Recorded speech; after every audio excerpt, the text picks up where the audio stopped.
Hai teman-teman, perkenalkan nama saya Sebrian Istiharsadi. Saya mahasiswa Ilmu Komunikasi Untan angkatan 2020. Baiklah, dalam video saya kali ini saya akan membahas tentang 25 teori komunikasi. Teori komunikasi behaviorisme. Teori ini dikembangkan oleh ilmuwan berkebangsaan Amerika Serikat, cukup terkenal di kalangan akademisi. Teori yang dicetus oleh John B. Watson ini mencakup semua perilaku termasuk respon atau tindakan terhadap suatu stimulus atau rangsangan. Artinya bahwa ada lingkungan antara rangsangan dengan respon pada perilaku manusia.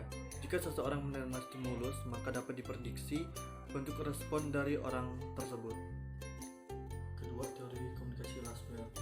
Teori yang banyak mengembangkan ide dan pikiran yang dicoba di komunikasi sosial dan komunikasi yang mengemukakan model komunikasi yang sederhana, dan hingga saat ini model tersebut masih diterapkan sebagai model komunikasi dasar. Model yang dicetuskannya seperti Wo itu siapa? Yang ketiga, teori informatif. Teori informatif adalah suatu teori klasik di mana teori yang menitik beratkan pada komunikasi sebagai suatu transmisi pesan dan bagaimana pemancar menggunakan media dalam komunikasi. Dalam teori informatif, jika sinyal media yang dipakai baik, maka komunikasi berjalan efektif. Namun sebaliknya, jika media yang digunakan tidak baik, maka komunikasi berjalan tidak lancar. Contohnya, iklan layanan masyarakat di televisi mengenai anjuran menjaga kebersihan lingkungan. Yang keempat, teori komunikasi humanisme. Teori ini dikemukakan oleh M. Snell pada tahun 1972 yang diilhami oleh perkembangan psikologi humanisme. Teori humanisme pernah diimplementasikan kurikulum humanistik. Dalam teorinya lebih menekankan pada pembagian pengawasan dan tanggung jawab bersama peserta didik, dengan harapan peserta didik dapat menyesuaikan di dalam bermasyarakat. Contohnya, guru merupakan salah satu komponen yang terpenting yang ada dalam sistem pembelajaran sekolah. Karena tidak ada guru, maka proses pembelajaran tidak akan berjalan dengan baik. Yang kelima, teori agenda setting. Teori pengaturan agenda mendeskripsikan bahwa jika media memberi tekanan pada suatu peristiwa, maka media tersebut akan dipengaruhi.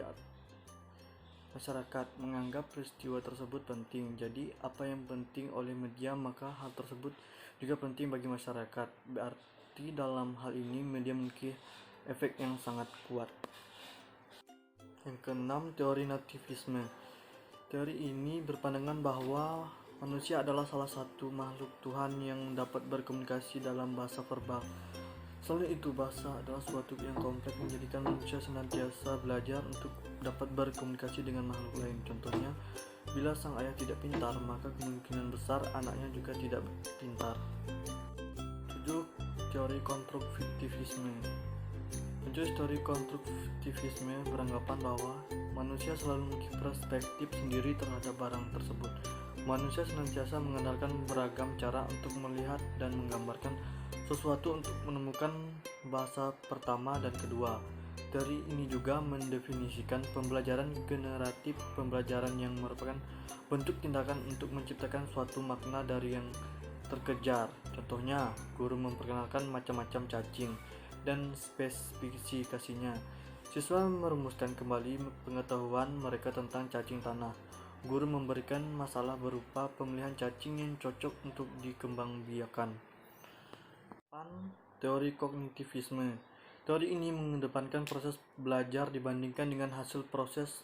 Menurut teori ini, manusia belajar disebabkan oleh kemampuan penafsirkan peristiwa atau kejadian yang terjadi di dalam lingkungan. Proses belajar bahasa berlangsung dalam tahap tertentu sesuai dengan umur. Contohnya, pada pelajaran di SD, siswa mampu menemukan sebuah masalah dan mencari sendiri pemecahan masalah tersebut. 9. Teori sibernetik. Teori sibernetik yang dicetuskan oleh Norbert Wiener. Sibernetik adalah teori sistem pengontrolan yang didasarkan pada komunikasi atau penyampaian informasi antara sistem dan lingkungan dan antar sistem. Sistem pengontrol berfungsi dalam memperhatikan lingkungan. Penerapan teori ini biasanya diperuntukkan kepada siswa dengan tujuan mencapai hasil yang efektif. Contohnya dengan menggunakan monitor langsung atau video call, dengan menggunakan aplikasi capture video, webcam, dan lainnya. 10. Teori inokulasi. Teori inokulasi atau teori suntikan yang diperbarui oleh M.C. Guer adaptasi analogi dari peristiwa medis. Dalam teori ini mengibaratkan orang yang terserang penyakit maka dia harus disuntik vaksin untuk tahan daya tubuh. Demikian pula dengan orang yang tidak memiliki informasi mengenai suatu hal, maka dia akan lebih mudah untuk dipersuasi atau dibujuk. 11. Teori ketergantungan. Teori ini didasarkan pada kondisi struktural yang ada di sosial masyarakat. Jadi di dalam teori ini memiliki kecenderungan mudah untuk memanfaatkan media massa. Teori ini didapatkan pada komunitas masyarakat modern, di mana pada masyarakat modern massa media adalah hal yang sangat penting untuk mencapai tujuan pada beberapa proses, diantaranya seperti proses yang terjadi perubahan serta konflik yang terjadi dalam tataran masyarakat dan permasalahan pribadi dalam aktivitas sosial. 12. Teori spiral option. Teori spiral keheningan yang dikembangkan oleh Elizabeth Noel dan Neumann pada tahun 1976 menjelaskan bahwa teori ini berkaitan dengan bagaimana terbentuknya suatu opini atau opini umum dalam masyarakat. Spiral option menjelaskan bahwa terbentuknya opini atau opini umum dalam masyarakat ditentukan oleh saling mempengaruhi antara komunitas komunikasi antar individu dan persepsi masing-masing individu serta hubungan dengan pendapat orang lain dalam suatu masyarakat. 13. Teori kultivasi. Teori kultivasi adalah teori komunikasi yang menjelaskan mengenai efek dari komunikasi massa. Teori ini berpandangan bahwa media massa memiliki efek yang bersifat kumulatif dan lebih berdampak pada tatanan sosial budaya dalam ruang lingkup masyarakat.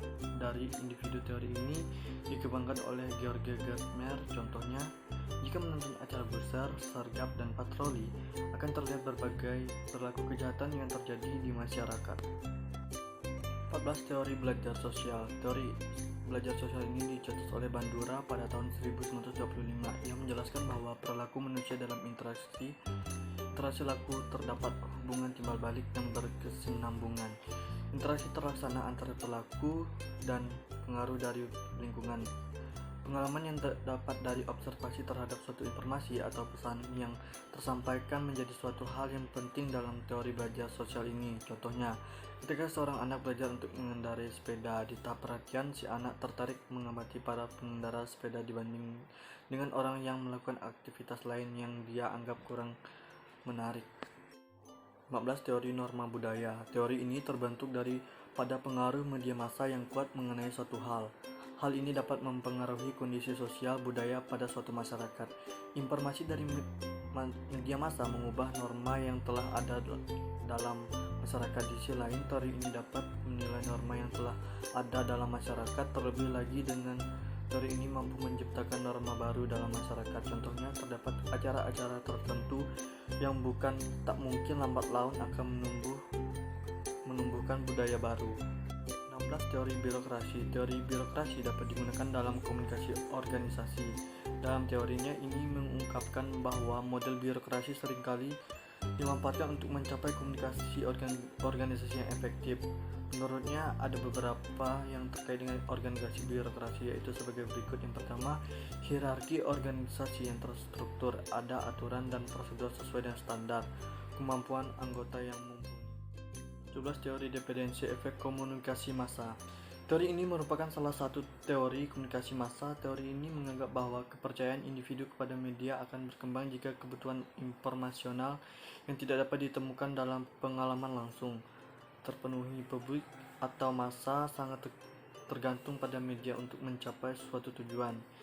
Ini adalah pendekatan yang konsisten dengan gagasan besar dari model penggunaan.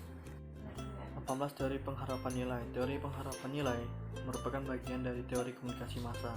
Teori ini bertujuan untuk melihat pengaruh media massa terhadap kepentingannya. Perilaku seseorang terhadap segmen-segmen media dapat ditentukan dari evaluasi dan perspektif terhadap media tersebut. Contohnya, bila karyawan menyelesaikan pekerjaan pada waktunya, akan memperoleh penghargaan, maka dia akan termotivasi memenuhi sasaran tersebut.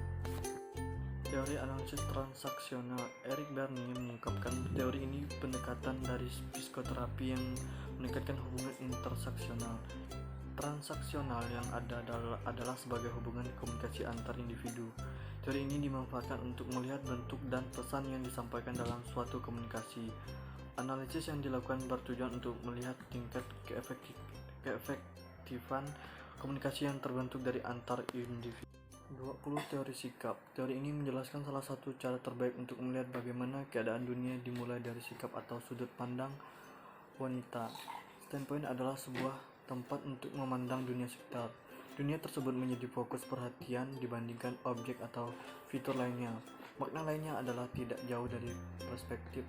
Menurut Herding, fokus bahasa dari suatu sudut pandang tersebut adalah wanita yang cenderung termarginalisasi. Hal tersebut menyebabkan teori ini merupakan turunan dari teori feminisme. 21. Teori struktural fungsional. Teori ini adalah bangunan paling dasar dari ilmu sosial. Teori struktural yang dibangun oleh pemikiran biologis yang menganggap masyarakat yang bertahan hidup akibat dari bertahannya tujuannya adalah mencapai keteraturan sosial. Contohnya, kita membayar pajak. 22. Teori difusi inovasi. Teori ini menjelaskan bagaimana suatu inovasi disampaikan melalui saluran-saluran tertentu pada sekelompok anggota dari sistem sosial. Rogers juga menjelaskan bahwa difusi adalah bentuk komunikasi yang bersifat khusus dan berkaitan dengan penyebaran pesan yang berisi gagasan baru. Teori ini pada umumnya dengan proses pembangunan masyarakat, contohnya berkembangnya sistem pendidikan seiring kemajuan dan berkembangnya ilmu pengetahuan dan teknologi atau iptek. 23. Teori komunikasi administrasi. Teori komunikasi administrasi adalah proses penyampaian informasi yang dilakukan secara timbal balik antar anggota. Teori ini bertujuan untuk menumbuh rasa pengertian untuk mencapai organisasi yang efektif dan efisien. Penerapan teori ini berfungsi sebagai bentuk kerusakan informasi agar tercipta setelah kesalahan yang memadai antar bagian dalam sebuah organisasi. 24. Teori komunikasi dua tahap. Berdasarkan penelitian yang dilakukan oleh Paul Lazarsfeld, terbentuklah teori komunikasi dua tahap ini. Teori ini membahas mengenai dampak media massa dan pertama kali diterapkan pada kampanye pemilihan umum 1940. Studi yang dilakukan dengan asumsi bahwa proses stimulus bekerja dalam menghasilkan efek ke media massa. 5. Teori perilaku sistematis. Clark C. Hull yang mendalami teori terdidik dalam mengembangkan teori belajar dalam komunikasi. Beberapa prinsip memiliki prinsip dengan prinsip para behavioris seperti respon dan motivasi. Dalam teori ini menjelaskan suatu kebutuhan atau kondisi terdasar oleh motif tujuan maksud tertentu harus dimiliki pada seseorang yang sedang belajar. Sekian dari pembahasan saya. Terima kasih.